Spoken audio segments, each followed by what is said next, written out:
I moved here in 1987 when I was 17 years old, and I was in the White Night Riots. I was in some really exotic and profound events and moments in San Francisco's gay history in the Castro.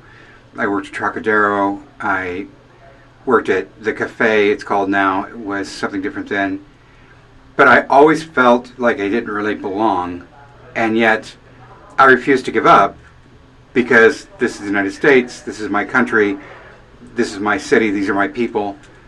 Yet I'm a preacher's kid, and I've always felt like I didn't belong in any particular group. And my family was never really loyal to me, so I had been cut off for being gay probably by my immediate family. I always felt rather betrayed, and loyalty was something that was always very elusive to me. And then I was relationship oriented, and I had relationships over the years, and those were usually a huge disappointment.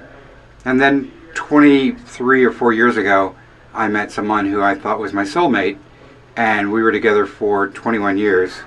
And I bought a house with him in the East Bay out of San Francisco, which means that I'm disenfranchised further because I'm in a neighborhood that is very suburban and very ungay.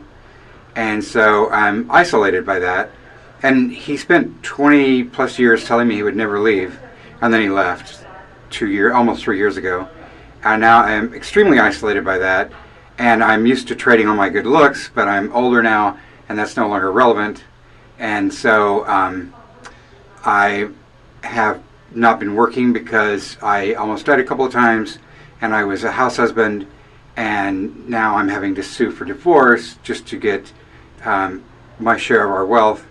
It's complicated, but I'm disenfranchised again in a new way, and once again, the one person who I really thought that I could count on that would be loyal turned out to be very unloyal, and he's not even the same person anymore. I don't even recognize him, and yet I thought I was going to be with him forever.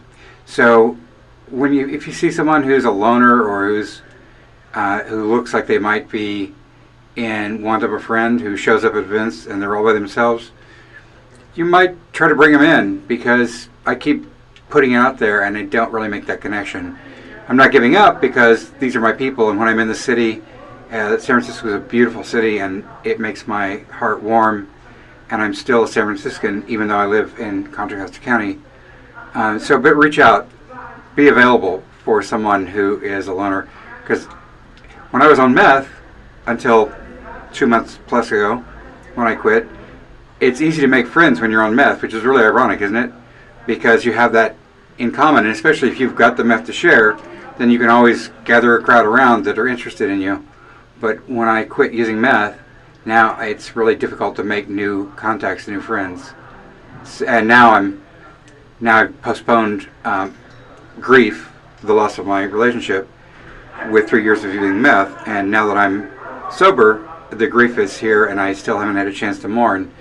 So it's complicated, and it's really awful. So I hope that you'll reach out to other people who might be vulnerable or might be going through something and make a connection with them, because there might be a really warm and generous person inside. And thanks a lot.